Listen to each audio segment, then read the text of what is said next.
हमारे सामने कुछ शंकाएं उपस्थित हैं जिनका क्रमशः स्वामी जी समाधान करेंगे। मैं कुछ शंकाएं उनके सामने रखूंगा। सर्वप्रथम मैं एक शंका स्वामी जी के सामने प्रस्तुत करता हूं। ओम स्वामी जी महाराज जी, प्रश्न है, क्या इस जन्म में कर्म का फल मिलता है अथवा नहीं?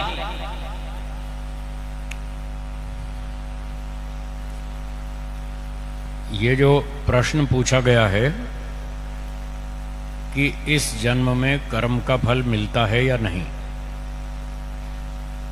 इस प्रश्न का उत्तर है जी हाँ। कुछ कर्मों का फल हमें इस जन्म में मिलता है और कुछ कर्मों का अगले जन्मों में। सारे कर्मों का फल एक जन्म में नहीं मिलता जी। और अगला प्रश्न, आप में से जो भी प्रश्न पूछना चाहते हो वे अपने कागज पर लिख करके यहां भेज सकते हैं। बहुत लोगों के मन में प्रश्न होते हैं, बहुत समय तक, लंबे समय तक वो मन में घूमते रहते हैं और उन प्रश्नों का कोई ठीक समाधान नहीं मिल पाता। तो आपके मन में भी कुछ एक प्रश्न हो सकते हैं। जिनके भी मन में प्रश्न हो वे कृपया अपने कागज पर लिखकर हमें यहाँ भेज दीजिए। इसकी आवाज़ थोड़ी सी बढ़ा दें, इस माइक की थोड़ी सी बढ़ा दें। हाँ जी बोलिए। अगला प्रश्न है, इसका इको बंद कर दें, इको बंद कर दें। अगला प्रश्न है, क्या कर्म का फल जाना जा सकता है? प्रश्न है कि क्या कर्म का फल जाना जा सकता है? जी हाँ, उत्तर है बिल्कुल जाना जा सकता है। सभी कर्मों का फल तो नहीं जान सकते, पर कुछ कुछ कर्मों का फल जाना जाता है। जैसे एक व्यक्ति किसी कंपनी में नौकरी करता है, 1 महीना कार्य करता है, 1 महीने बाद उसको वेतन मिलता है। तो ये जो वेतन मिला ये उसके कर्म का फल है। एक व्यापारी व्यापार करता है, पुरुषार्थ करता है, उसको व्यापार में लाभ होता है, धन की प्राप्ति होती है, ये उसके कर्म का फल है। विद्यार्थी 1 वर्ष पढ़ाई करता है, फिर परीक्षा देता है, परीक्षा में अच्छे अंकों से पास होता है, ये जो उसको अंक मिले ये उसके कर्म का फल है। और कोई व्यक्ति चोरी करता है, बुरे काम करता है, उसको जेल हो जाती है, वो उसके कर्म का फल है। इस तरह से कुछ कर्मों का फल हमको यहीं इसी जन्म में, वर्तमान में देखने को मिलता है और हम समझ भी लेते हैं कि ये हमारे ही कर्मों का फल है। इसी से मिलती जुलती एक और बात है जो समझने की है। कुछ लोग ऐसा मानते हैं कि हमारे जीवन में जो भी सुख दुख आ रहा है वो सारा का सारा हमारा कर्म फल है, ऐसा कुछ लोग मानते हैं। ये बात गलत है। जितना भी सुख दुख आ रहा है वो सारा का सारा हमारा कर्म फल नहीं है। उसमें कुछ कर्म फल है और कुछ अन्याय से दुख प्राप्त हो रहा है। जो अन्याय से दुख आ रहा है वो हमारा कर्म फल नहीं है। एक व्यक्ति ने पूछा, जी पता कैसे चलेगा कि ये न्याय हो रहा है या अन्याय हो रहा है? जितना जितना सुख दुख आपको न्याय से मिल रहा है वो तो आपका कर्म फल है। न्याय और कर्म फल एक ही बात है। और जो अन्याय से दुख मिल रहा है वो आपका कर्म फल नहीं है। उसकी पहचान कैसे होगी? उसकी पहचान ऐसे होती है, जब कोई दुख आता है और आप उसका विरोध करते हैं कि नहीं ये सब गलत हो रहा है, ऐसा नहीं होना चाहिए, ये तो हमारा अधिकार छीना जा रहा है। जब आप इस तरह की शिकायत करेंगे तो समझ लीजिए वो आपका कर्मफल नहीं है, वो अन्याय है। अन्याय का विरोध किया जाता है, न्याय का नहीं। छोटा सा एक उदाहरण देता हूं जिससे बात स्पष्ट हो जाएगी। परमानंद जी आप बैठ जाओ, बैठ जाओ।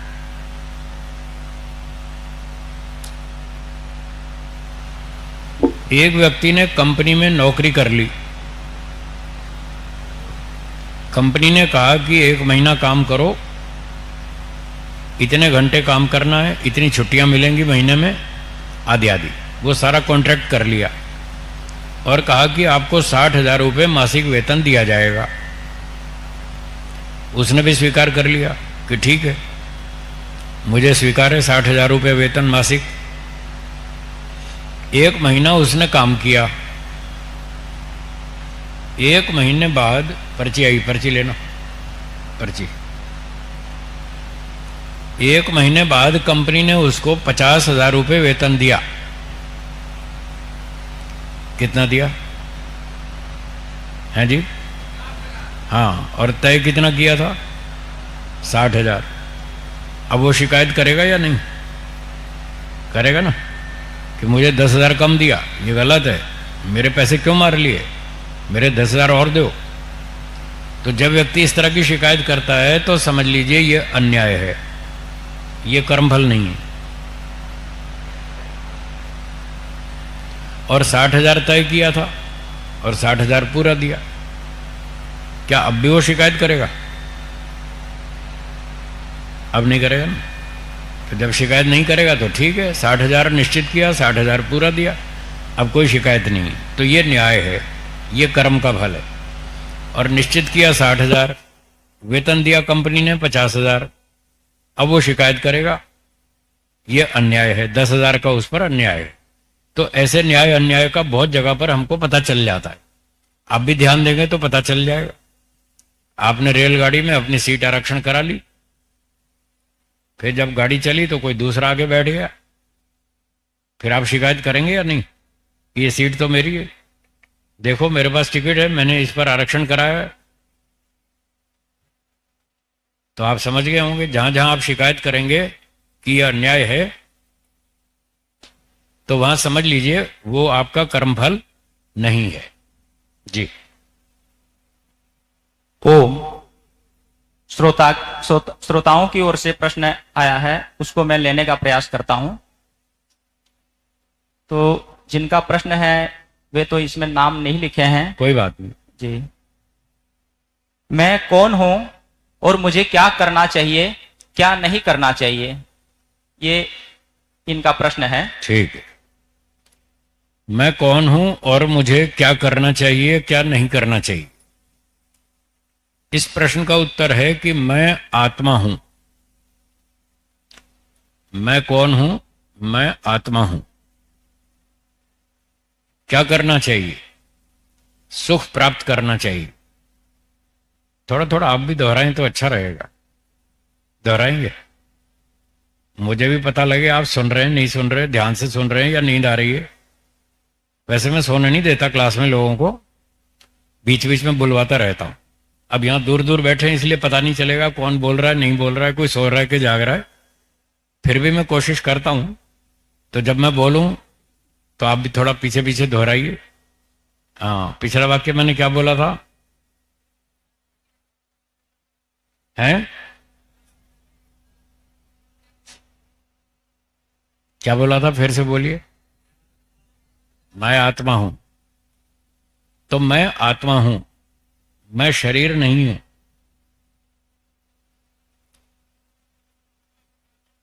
आत्मा को लोग कम समझते हैं। क्यों कम समझते हैं? दिखता तो है नहीं। अब शरीर तो दिखता है, आंखों से साफ साफ दिखता है। जो चीज आंखों से साफ दिखती है तो वो जल्दी समझ में आती है, जो दिखती नहीं तो उसको समझने में देर लगती है, कठिनाई होती है। तो मैं आत्मा हूं।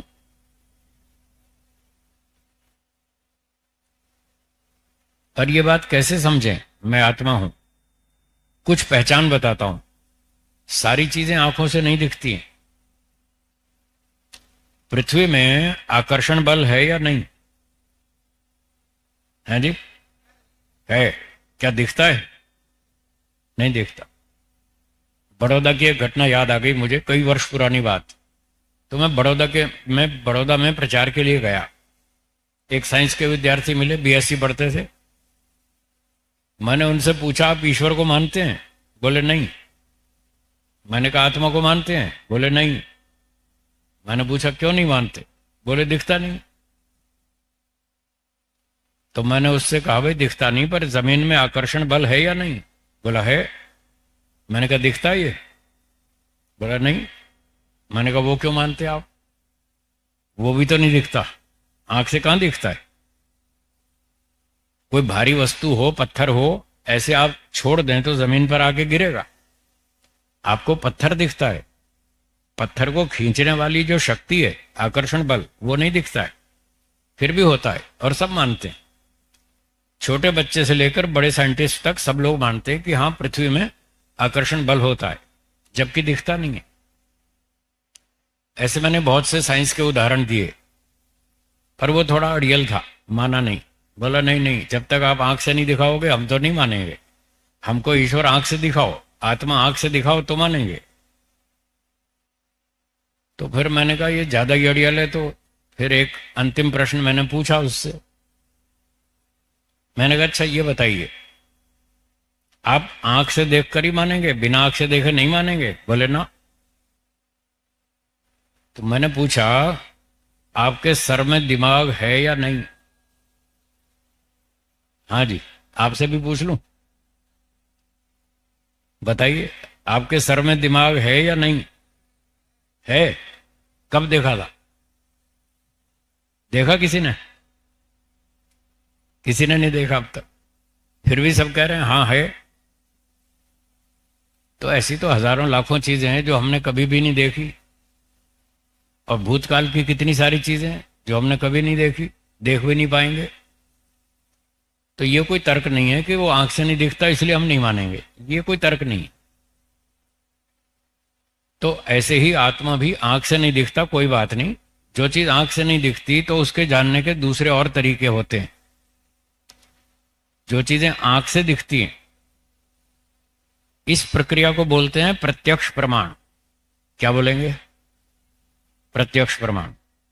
पर जिन चीजों का हम सीधा इंद्रियों से प्रत्यक्ष नहीं कर पाते, सीधा ज्ञान नहीं कर पाते, तो उसके लिए अनुमान प्रमाण है और शब्द प्रमाण भी है। एक व्यक्ति ने कहा कि मैं तो शब्द प्रमाण को नहीं मानता। तो मैंने कहा, अच्छा ये बताओ आपका नाम क्या है? बोला सोहनलाल। मैंने कहा, आप शब्द प्रमाण को तो मानते नहीं, तो आप फिर किस तरीके से मानते हैं? बोला मैं तो लॉजिक को मानता हूं, तर्क को मानता हूं। तो मैंने कहा, अच्छा तर्क से सिद्ध करो आपका नाम सोहनलाल। बोलिए, आप तर्क से सिद्ध कर देंगे मेरा नाम सोहनलाल है? हाँ या ना? आप अपना नाम भी सिद्ध नहीं कर सकते कि मेरा नाम सोहनलाल है। आप कहेंगे देखो साहब मेरे पास फोटो आईडी है, ये देखो मेरा नाम देखो, यहां पर मैंने ये वोटिंग कार्ड बना रखा है, ये लाइसेंस बना रखा है, इस पर देखो मेरा नाम सोहनलाल है। ये तर्क है या प्रमाण है? ये तो प्रमाण है। एक अधिकारी ने आपका नाम प्रमाणित किया है, चाहे वो वोटिंग कार्ड हो, चाहे आधार कार्ड हो, चाहे ड्राइविंग लाइसेंस हो, वो एक अधिकारी ने आपको प्रमाणित किया है, वो तो प्रमाण है, वो तर्क नहीं है। जब आप तर्क से अपना नाम भी सिद्ध नहीं कर सकते तो ये हट करना गलत है कि हम हर चीज को तर्क से मानते हैं, ऐसा नहीं है। कार में बहुत सारे पुर्जे होते हैं, कार के सभी पुर्जों को आप एक ही स्पैनर से नहीं खोल सकते, एक ही स्क्रू ड्राइवर से नहीं खोल सकते। कोई छोटा स्क्रू होता है, कोई बड़ा होता है, कोई और बड़ा होता है, कोई छोटा नट होता है, कोई बड़ा नट होता है और बड़ा भी होता है। तो सबके लिए अलग अलग टूल्स होते हैं। छोटा नट छोटे टूल से खुलता है, बड़ा नट बड़े टूल से। तो ऐसे ही सारी बातें एक प्रमाण से नहीं जानी जाती। प्रत्यक्ष प्रमाण तो बहुत छोटा है, बहुत थोड़ी चीजें हम अपनी आंख से देख पाते हैं, और बहुत सारी बातों को हमें अनुमान प्रमाण से जानना पड़ता है, और बहुत सारी शब्द प्रमाण से। अच्छा, आप में से साइंस कितने लोगों ने पढ़ी? साइंस वाले हाथ ऊंचा करें जिन्होंने साइंस पढ़ी। बहुत अच्छा। आप लोग इलेक्ट्रॉन के बारे में जानते हैं? जानते हैं? हाँ या ना? आपने इलेक्ट्रॉन देखा है? किसी ने देखा हो तो हाथ ऊंचा करे जिसने इलेक्ट्रॉन देखा हो। एक भी नहीं। कुछ वर्ष पहले मैं यहाँ इसरो में जाता था, अहमदाबाद में इसरो कॉलोनी में, वहां के वैज्ञानिकों को ये दर्शन आदि पढ़ाने जाता था। तो मैंने वहां इसरो के साइंटिस्ट लोगों से पूछा, आप में से किसी ने इलेक्ट्रॉन को देखा आज तक? बोले नहीं देखा। एक वैज्ञानिक से पूछा, मैंने कहा फिजिक्स में कब से काम कर रहे हैं? बोले 40 साल हो गए। 40 साल हो गए फिजिक्स में काम कर रहे हैं, रोज इलेक्ट्रॉन पर रिसर्च करते हैं, आज तक देखा नहीं। तो फिर क्या इलेक्ट्रॉन को नहीं मानेंगे? मानेंगे या नहीं मानेंगे? क्यों मानेंगे? आपकी किताब में लिखा है, वो शब्द प्रमाण है। दुनिया भर के वैज्ञानिक और विज्ञान के विद्यार्थी सब इलेक्ट्रॉन को मानते हैं। एक विद्यार्थी से मैंने पूछा, इलेक्ट्रॉन में नेगेटिव चार्ज होती है या पॉजिटिव? बोला नेगेटिव। मैंने कहा आपको कैसे पता चला? बोला हमारी किताब में लिखा है। मैंने कहा वही तो शब्द प्रमाण है, जो आपकी किताब में लिखा है वही शब्द प्रमाण है। जब आप अपनी पुस्तक का शब्द प्रमाण स्वीकार करते हैं तो हमारी पुस्तक का शब्द प्रमाण क्यों नहीं स्वीकार करते? ये तो न्याय नहीं हुआ। आप फिजिक्स पढ़ते हैं, उसमें इलेक्ट्रॉन के बारे में लिखा है। हम वेद पढ़ते हैं, उसमें ईश्वर के बारे में लिखा है। अगर इलेक्ट्रॉन के मामले में फिजिक्स की पुस्तक शब्द प्रमाण है, तो ईश्वर के मामले में, आत्मा के मामले में वेद और दर्शन शास्त्र वो शब्द प्रमाण है। उसमें लिखा है कि आत्मा होता है, ईश्वर भी होता है। तो इस प्रकार से शब्द प्रमाण से भी हम जानते हैं बहुत सारी चीजों को। साइंस वाले भी मानते हैं और हम लोग भी मानते हैं, सब मानते हैं कि शब्द प्रमाण से भी बहुत सी बातें जानी जाती हैं, और अनुमान से भी। ये अनुमान ही तो था, जो भूमि में आकर्षण बल है, भारी वस्तुएं जमीन की ओर आती हैं, नीचे की ओर गिरती हैं, ये अनुमान प्रमाण है, जिससे पता चलता है कि भूमि के अंदर कुछ शक्ति है, कुछ बल है जो वस्तु को अपनी ओर खींचता है। तो इसी प्रकार से हम अनुमान प्रमाण से आत्मा के बारे में, ईश्वर के बारे में समझ सकते हैं। तो मैं आपको आत्मा के विषय में कुछ अनुमान बताता हूं, कुछ लक्षण बताता हूं, जिससे आप अनुमान कर लेंगे।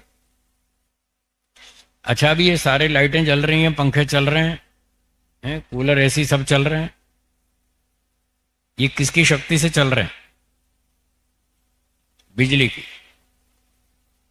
अगर ये सारे चलते चलते बंद हो जाएं तो आप क्या समझेंगे? बिजली है या चली गई?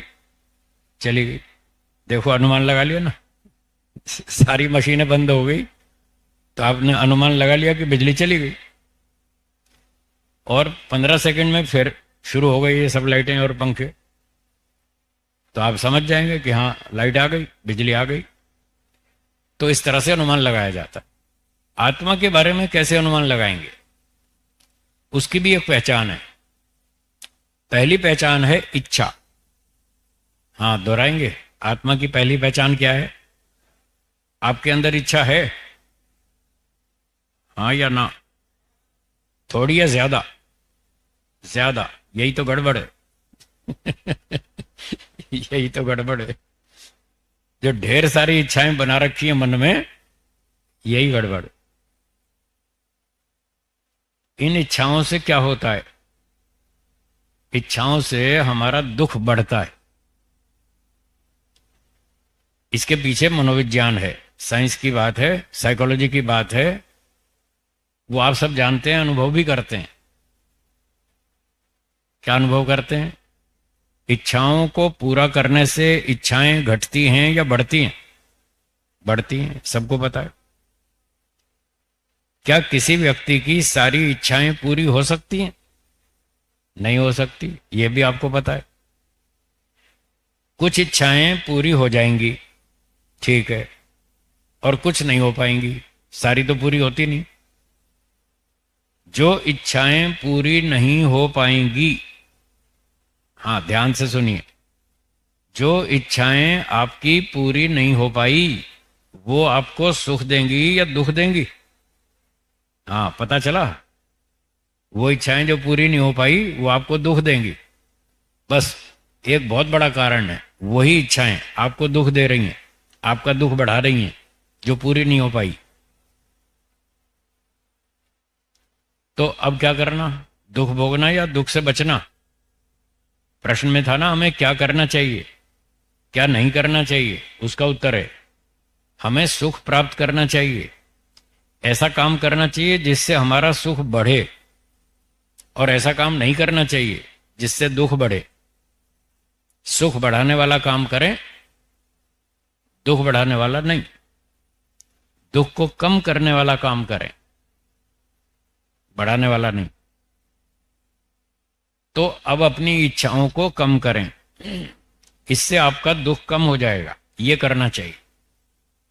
इच्छाओं को बढ़ाएं नहीं, वो आपके दुख को और बढ़ाएगा। तो आत्मा की पहचान, पहली पहचान उसमें इच्छा है। जो लोग साइंस वाले यहां बैठे हैं वो बताएं, आपके फिजिक्स और केमिस्ट्री में जितने मटेरियल्स को आप पढ़ते हैं उनमें से बताइए किस में इच्छा है। इच्छा नाम का गुण कौन से द्रव्य में है?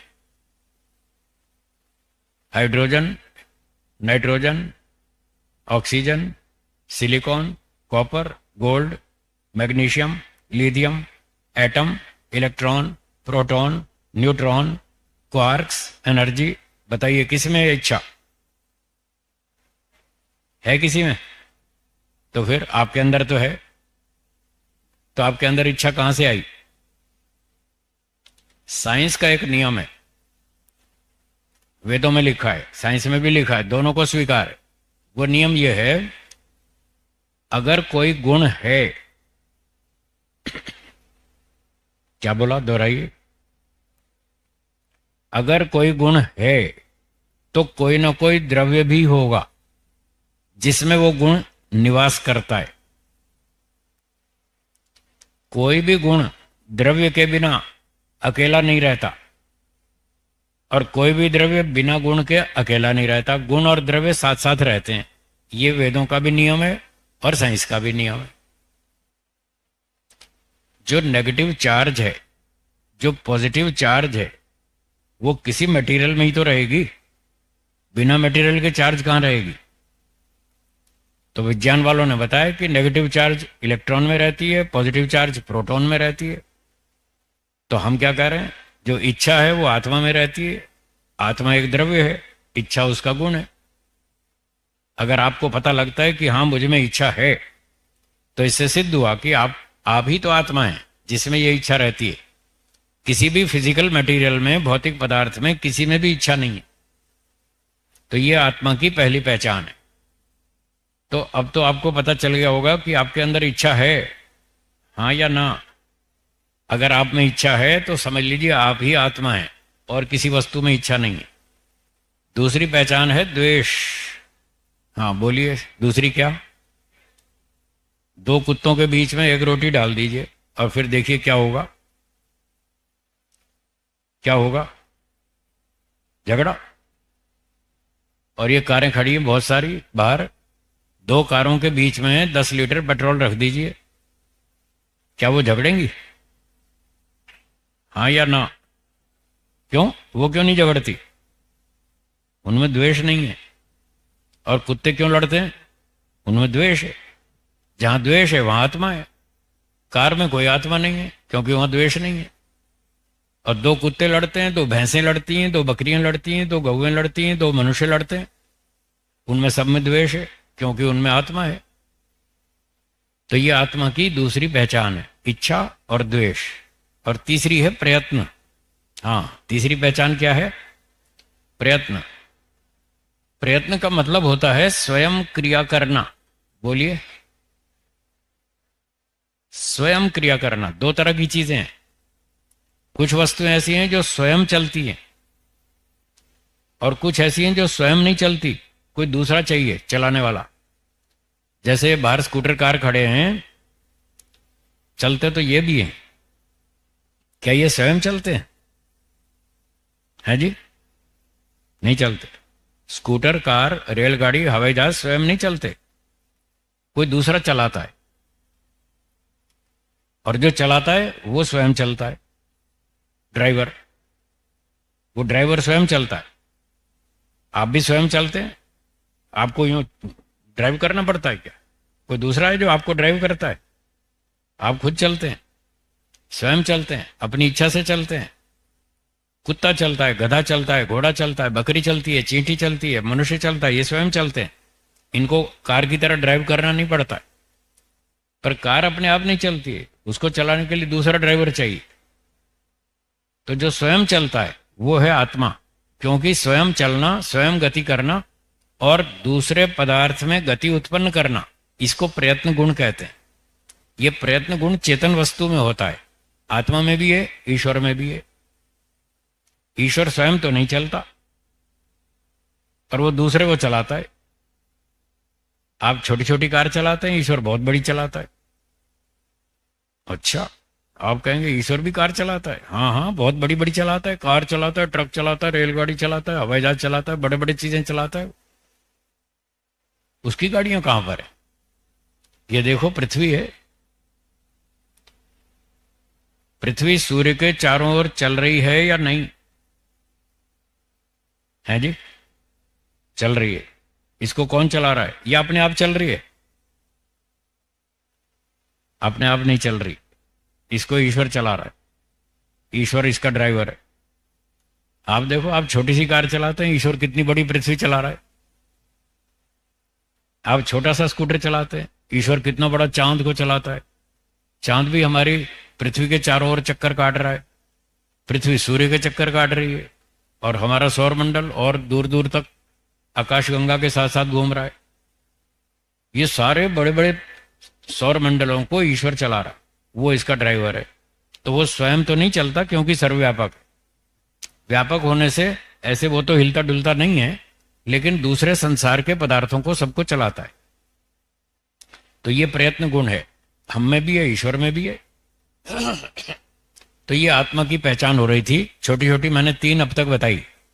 याद है पहली क्या बताई थी? इच्छा, दूसरी द्वेष, तीसरी प्रयत्न, चौथी ज्ञान, नॉलेज। आपने LKG से पहली कक्षा से लेकर यहां तक बहुत कुछ सीख लिया, बहुत कुछ पढ़ लिया। आपको बहुत सारी विद्या है, बहुत सारी नॉलेज है, बहुत सारे काम करना जानते हैं आप। ये जो ज्ञान है, ये चेतन तत्व आत्मा का गुण है।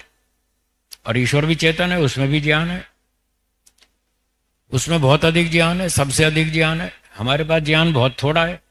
हमको ज्ञान में कई बार गड़बड़ हो जाती है, भ्रांति हो जाती है, संशय हो जाता है। ईश्वर के ज्ञान में कोई गड़बड़ नहीं, ना कोई भ्रांति है, ना कोई संशय है।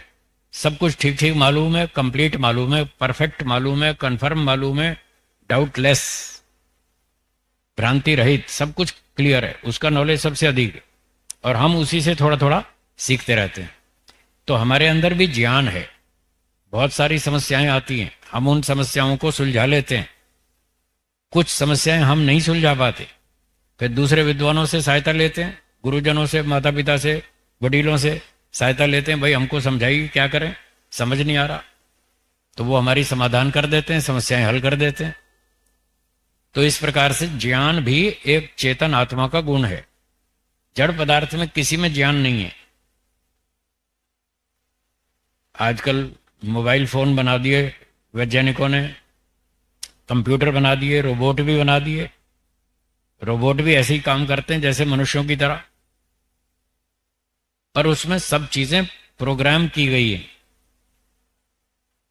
उसमें सब प्रोग्रामिंग है, नॉलेज नहीं है, ज्ञान नहीं है। जैसा उसको प्रोग्राम किया है वो वैसा उसी हिसाब से क्रिया का प्रतिक्रिया करता है, वैसा एक्शन का रिएक्शन करता है। जैसी कमांड देते हैं वो वैसा ही काम करता है। उसमें ज्ञान नहीं है, उसमें इच्छा नहीं है, उसमें द्वेष नहीं है। तो ये सारे लक्षण उसमें नहीं है।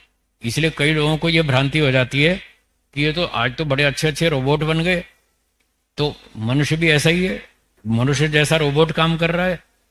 तो ये आत्मा आत्मा अलग क्या है? कुछ नहीं है। अलग आत्मा मानने की जरूरत नहीं है। आज कितनी सारी मशीनें और रोबोट काम कर रहे हैं। तो उसका उत्तर यह है कि रोबोट में इच्छा नहीं है, द्वेष नहीं है, और उसमें स्वयं करने की क्षमता नहीं है। वो प्रयत्न गुण वो उसमें नहीं है, और ज्ञान भी नहीं है। जैसा उसको प्रोग्राम कर दिया वो वैसा ही प्रतिक्रिया करेगा। और एक अगली बात, पांचवां और छठा लक्षण आत्मा का। पांचवां लक्षण है सुख का अनुभव करना। हाँ बोलिए। छठा लक्षण है दुख का अनुभव करना। क्या आप सुख दुख का अनुभव करते हैं? क्या रोबोट सुख दुख का अनुभव करता है? उसमें इमोशंस होती हैं, भावनाएं होती हैं, इसलिए वो मशीन है। आप और हम मशीन नहीं है। यही अंतर है दोनों में। हमारे अंदर इमोशंस हैं, भावनाएं हैं। हम छोटा बड़ा सब समझते हैं। छोटे के साथ कैसा व्यवहार करना, बराबर वाले के साथ कैसा करना, बड़ों के साथ कैसा व्यवहार करना। कभी अनुकूलता आती है, खुश हो जाते हैं, प्रतिकूलता आती है, दुखी हो जाते हैं। तो इस तरह की इमोशंस और फीलिंग्स ये जड़ पदार्थों में नहीं होती, जो कि आत्मा में होती हैं। आपके अंदर ये सारी फीलिंग्स हैं। इससे सिद्ध होता है कि आप आत्मा हैं, ये शरीर नहीं है। शरीर तो अलग चीज है। जैसे पंखा घूम रहा है, पंखा तो बाहर की चीज है, वो स्थूल वस्तु है, वो दिख रहा है, पर जो उसको चला रही है बिजली, वो नहीं दिख रही आपको। ऐसे हमारे शरीर में जो असली काम करने वाला तत्व है वो आत्मा है, वो दिखता नहीं है। जब तक बिजली का करंट मिलेगा पंखा घूमेगा, लाइट जलेगी, करंट सप्लाई बंद, ये सब फंक्शन बंद। ऐसे ही शरीर एक मशीन है पंखे की तरह से। इसको आत्मा का करंट मिलता रहता है, शरीर चलता रहता है, हिलता रहता है, सारे काम करता रहता है। आत्मा का करंट सप्लाई बंद हो जाएगा, आत्मा शरीर छोड़ के निकल जाएगा, ये भी शांत हो जाएगा, डेड हो जाएगा। तो प्रश्न था कि हम मैं कौन हूं? इसका उत्तर है मैं आत्मा हूं। आशा है आपको समझ में आ गया होगा कि आप आत्मा हैं, हाँ या ना। चलो बहुत अच्छा। तो क्या करना चाहिए? सुख बढ़ाना चाहिए। क्या नहीं करना चाहिए? दुख बढ़ाने वाला काम नहीं करना चाहिए। अब कैसे पता चले कि कौन से काम से सुख बढ़ता है, कौन से काम से दुख बढ़ता है? तो उसके लिए संविधान, कानून पढ़ना पड़ेगा। हम भारत के नागरिक हैं, हम पर भारत का कानून लागू होता है। अगर हम भारत का संविधान पढ़ें, सुने, इधर उधर से लोगों से जान लें और उस कानून का पालन करें, तो शासन हमको दंड नहीं देगा। और हम कानून पढ़ते नहीं, समझते नहीं, जानते नहीं, सीखते नहीं और उल्टे सीधे काम करें, कानून तोड़ें, तो भारत शासन हमको दंड देगा या नहीं देगा? देगा। तो हम ईश्वर के बनाए संसार में रहते हैं। ईश्वर हमारा सबसे बड़ा अंतिम राजा है, उसका भी एक कानून है, वो है वेद। कौन सा है? वेद। तो वेद में लिखा है क्या करना चाहिए, क्या नहीं करना चाहिए, किस काम के करने से लाभ है, किस काम को करने से हानि है, सब लिखा है। छोटे भी लिखे कार्य, बड़े कार्य भी लिखे हैं। जिसकी जैसी क्षमता हो वो वैसे कार्य करे। ब्रह्मचारी छोटा है, उसको छोटे काम बताए। गृहस्थी बड़ा हो गया, उसको और ऊंचे काम बताए। वानप्रस्थी और ऊंचा हो गया, उसको और ऊंचे काम बताए। सन्यासी सबसे बड़ा है, उसको और ऊंचे काम बताए। जिसकी जैसी योग्यता हो, बुद्धि हो, क्षमता हो, सामर्थ्य हो, संस्कार हो, योग्यता हो, वो वैसे वैसे काम करे। जो जो जितना काम करेगा ईश्वर उसको उतना फल देगा, इनाम देगा, सुख देगा, शांति देगा, आनंद देगा, मोक्ष भी देगा। और जो कुछ काम गलत है वो मना कर दिए, ये काम मत करो, झूठ मत बोलो, चोरी मत करो, छल कपट मत करो, अन्याय मत करो, धोखा मत दो, स्मगलिंग मत करो, ब्लैक मार्केटिंग मत करो, ये सब मना किया, वेदों में लिखा है। तो जो मना किया वो मत कीजिए, जो करने को लिखा है वो कीजिए। ईश्वर का ध्यान करना, परोपकार करना, प्राणियों की रक्षा करना, शाकाहारी भोजन खाना, सबके साथ न्याय से व्यवहार करना, सत्य बोलना, बड़ों का आदर करना, अनुशासन में रहना, ये सब करने को काम लिखे। ये करेंगे तो सुख मिलेगा, सुख बढ़ेगा, ये करना चाहिए। और जो पहले बताए गलत काम वो नहीं करना चाहिए। ये प्रश्न का उत्तर पूरा हुआ। और प्रश्न है तो बताइए। ओ जी स्वामी जी, अगला भी बहुत ही सुंदर प्रश्न है। वैसे तो बहुत सारे प्रश्न आए हुए हैं, उसमें से जो सबके लिए उपयोगी हैं और समय को देखते हुए मैं कुछ लेने का प्रयास करूंगा, ठीक। जो कि जी प्रश्न है, आज के बच्चे भगवान को मानते हैं पर मंदिर नहीं चलते, ध्यान को नहीं मानते, उन बच्चों को धार्मिक कैसे बनाएं? बच्चे पूछते हैं भगवान को कैसे प्राप्त कर सकते हैं? जी स्वामी जी। तो बच्चों को धार्मिक कैसे बनाएं, उनको जो वो पूछते हैं भगवान है नहीं है, कैसा है क्या है, कैसे समझाएं? इसका उत्तर है कि 2-3 वर्ष की आयु से बच्चों को पढ़ाना समझाना शुरू कर देना चाहिए। कितनी आयु से? 2-3 वर्ष की आयु से उनको थोड़ा थोड़ा सिखाना शुरू करें।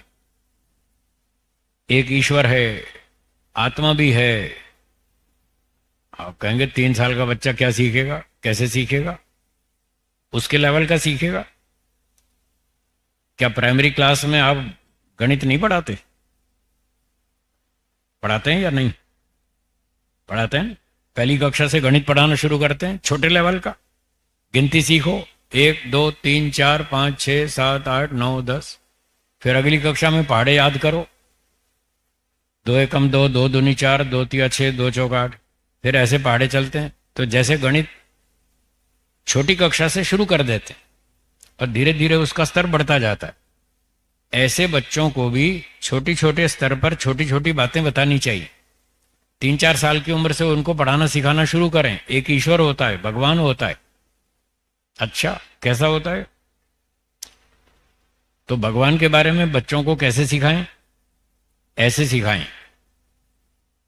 उनसे कहें देखो ये क्या है, उसको बताना पड़ेगा ना ये क्या है। ये क्या है? नाक। ये क्या है? आंख। ये क्या है? कान। पहले आप ऐसे सिखाते हैं, इतना तो सिखाते हैं। ये नाक है, ये आंख है, ये कान है, ये हाथ है, ये तो सिखाते हैं। पर ये नहीं सिखाते कि किसने बनाया। तो इतना और सिखा दीजिए। ये क्या है? नाक। ये किसने बनाई? भगवान ने। ऐसे छोटे बच्चे को आप भगवान की बात सिखा सकते हैं। ये कान किसने बनाए? भगवान ने। ये क्या है? हाथ किसने बनाए? भगवान ने। ये दांत किसने बनाए? भगवान ने। ये पक्षी किसने बनाए? भगवान ने। ये वृक्ष किसने बनाए? भगवान ने। ऐसे छोटे छोटे उदाहरण देकर, सामने वस्तु दिखाकर बच्चों को सिखा सकते हैं कि भगवान है जो संसार को बनाता है। ऐसे फिर उनको ईश्वर के बारे में थोड़ी थोड़ी उम्र के हिसाब से अधिक अधिक जानकारी दें। गायत्री मंत्र सिखाएं, ओम का नाम सिखाएं। ईश्वर का नाम ओम है। इस प्रकार से तो ये मनुष्य पशु पक्षी किसने बनाए? ईश्वर ने बनाए। क्यों बनाए? ये कर्मों का फल है। अच्छे कर्म करेंगे अच्छा फल देगा, बुरे कर्म करेंगे दंड देगा। दंड बचपन से सिखाना शुरू करें। मैं देश भर में सुनाता रहता हूं, दंड के बिना कोई सुधरता नहीं है। तो पशु पक्षियों को दिखाइए, देखो ये ईश्वर का दंड है। इन्होंने अच्छे काम नहीं किए, भगवान ने कौवा बना दिया, कुत्ता बना दिया, बकरी बना दिया, सांप बना दिया, बिच्छू बना दिया। ये भगवान ने दंड दिया उन लोगों को जिन्होंने भगवान की बात नहीं सुनी, नहीं मानी, मनमानी की, ईश्वर का संविधान तोड़ा, भंग किया। ऐसे उनको बचपन से सिखाएं। 10-12 वर्ष की आयु तक उनको संध्या, हवन और ईश्वर स्तुति प्रार्थना के मंत्र और आर्य समाज के नियम और आदि आदि, इस तरह छोटी छोटी बातें उनको सिखाएं और इस तरह से समझाएं कि ईश्वर है, वो संसार बनाता है, हम आत्मा हैं, हमारे कर्मों का फल ईश्वर ने हमको दिया। अच्छे अच्छे माता पिता दिए, सबको नहीं दिए। किसी को स्वस्थ शरीर दिया, किसी को विकलांग दिया, रोगी बना दिया। ये कर्मों का फल है। ऐसे ऐसे बच्चों को सिखाना चाहिए। 12, 14, 15 साल तक यदि आप उनको ये सारी बातें सिखा देंगे तो उनको बहुत अच्छी तरह समझ में आएगा कि हाँ, ईश्वर भी है, आत्मा भी है, कर्मफल भी है, पुनर्जन्म भी है। ऐसे धीरे धीरे सब बात उनको समझा सकते हैं। यदि आप पुरुषार्थ नहीं करेंगे तो कुछ नहीं होगा। वो फिर अड़ोसी पड़ोसी के पास जाएंगे, दोस्तों के पास जाएंगे और वो फिर भिन्न भिन्न संप्रदायों में भटक जाएंगे। वहां तो उनको ये सही बातें बताने वाला कोई है नहीं। आर्य समाज के अतिरिक्त किसी भी संप्रदाय में आपको सभी प्रश्नों का उत्तर नहीं मिलेगा। पहले तो उत्तर ही नहीं मिलेगा, और जो मिलेगा भी तो उल्टा सीधा, जो संतोषजनक नहीं होगा, आपके समझ में नहीं उतरेगा, लॉजिकल नहीं होगा, इलॉजिकल होगा, तो उससे आपको मजा नहीं आएगा, संतोष नहीं होगा। तो यदि आपने बचपन से बच्चों को आर्य संस्कार दिए, वैदिक धर्म की बातें सिखाई और उनके प्रश्नों के ठीक ठीक उत्तर दिए, प्रमाण सहित, तर्क सहित, तो आपके बच्चे ईश्वर को मानेंगे, आस्तिक बनेंगे, धार्मिक बनेंगे, सदाचारी बनेंगे, चरित्रवान बनेंगे, बुद्धिमान बनेंगे, देशभक्त बनेंगे, ईमानदार बनेंगे, और फिर आपके बुढ़ापे में आपकी सेवा भी कर देंगे। और अगर 12-15 साल तक आपने नहीं सिखाया और यही बहाने करते रहे, अभी तो बच्चे छोटे हैं, अभी तो बड़े होकर सीखेंगे, अभी क्या सीखेंगे, ऐसे बहाने बनाते रहे तो समय निकल जाएगा। फिर 15-18 के बाद कोई नहीं सीखने वाला। तो जो सिखाना है छोटी उम्र से सिखाना शुरू करें, 12-15 तक वो सीख जाएंगे, फिर पूरा जीवन ठीक ठाक चलेंगे। जी, अगला प्रश्न। जी स्वामी जी, अगला प्रश्न है आर्या शर्मा शिवपुरी से। बहुत ही सुंदर प्रश्न है।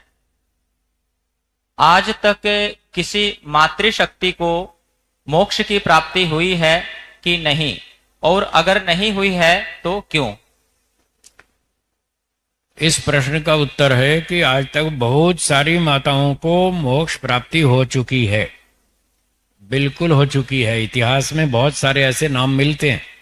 बहुत सारी ऋषिकाएं हुई हैं जो वेदों की विदुषियां थी, वेदों को पढ़ती थी, समाधि लगाती थी, ईश्वर साक्षात्कार करती थी और दूसरे लोगों को, माताओं बहनों को पढ़ाती थी, सिखाती थी। ऐसी बड़ी बड़ी विदुषियां हुई हैं। आपने उपनिषदों में उनके नाम भी शायद सुने होंगे। एक गार्गी थी, गार्गी, याद आया? गार्गी थी, एक बहुत अच्छी विदुषी थी। और गार्गी ने किसके साथ शास्त्रार्थ किया? महर्षि याज्ञवल्क्य जी के साथ, राजा की सभा में। इतना शास्त्रार्थ किया, जोरदार, बड़े बड़े विद्वान थे, वो सारे भौचक्के रह गए, देखते रहे कि ऐसे ऐसे प्रश्न पूछने वाली भी स्त्रियां होती हैं।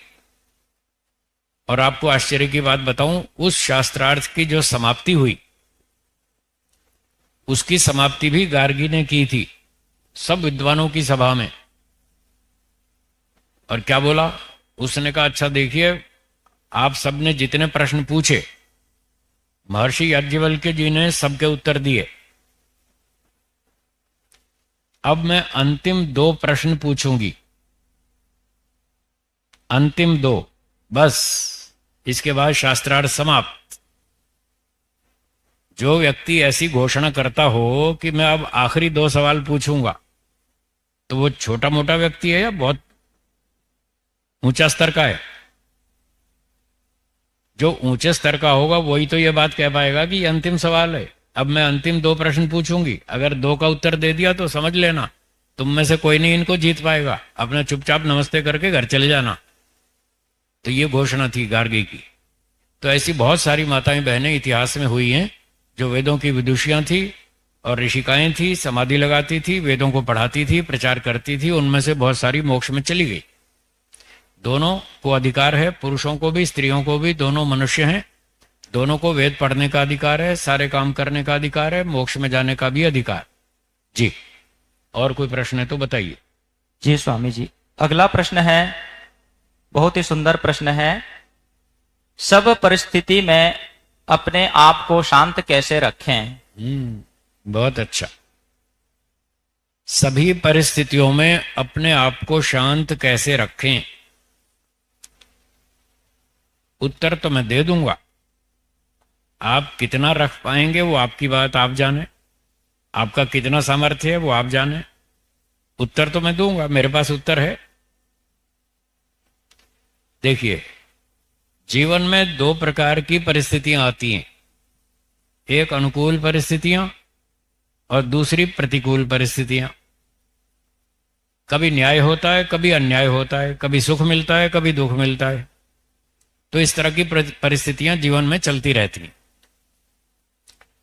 जब अनुकूल परिस्थिति आती है तब तो ठीक है, सारे खुश रहते ही हैं, तब तो कोई शिकायत है ही नहीं। परेशानी, समस्या तो तब होती है जब प्रतिकूल परिस्थिति सामने आती है, जब दुख की परिस्थिति सामने आती है, हानि होती है, नुकसान होता है, कोई अन्याय करता है, तब हलचल मचती है, तब व्यक्ति विचलित होता है, तब घबरा जाता है, उसको गुस्सा आता है, असंतुलित हो जाता है। बस उस समय हमको सावधान रहने की आवश्यकता है। तो कैसे अपने आप को सावधान रखें, उसके लिए मैं आपको तीन तीन शब्दों के दो सूत्र बताऊंगा, बिल्कुल सरल हिंदी भाषा के। आप सब लोग हिंदी भाषा जानते हैं, समझते हैं बहुत अच्छी तरह से। तो जब कोई छोटी मोटी प्रतिकूल परिस्थिति हो तब हिंदी भाषा के तीन शब्द बोलिए। कोई बात नहीं बोलिए, बस तीन शब्द बोलो और मस्त रहो। आप अपने आप को शांत रख सकते हैं। मान लीजिए ट्रेन लेट हो गई, आधा घंटा हो जाती है ना, भारत देश है, भारत में तो ट्रेन लेट होती रहती है। कभी आधा घंटा, 1 घंटा, 2 घंटा, 5 घंटा भी लेट होती रहती है। हवाई जहाज लेट हो जाते हैं, फ्लाइट लेट हो जाती है। तो छोटी मोटी परिस्थितियां आती रहती हैं। ट्रेन लेट हो गई 1 आध घंटा, तब दुखी नहीं होना, घबराना नहीं, गुस्सा नहीं करना, परेशान नहीं होना, अपने मन को शांत रखना। क्या बोलेंगे तब? है जी, कोई बात, ये संसार है, यहाँ ऐसे ही चलता है, कोई बात नहीं। जापान में ऐसा नहीं होता है। जापान में तो ट्रेन टाइम पर आती है, भारत में नहीं आती है।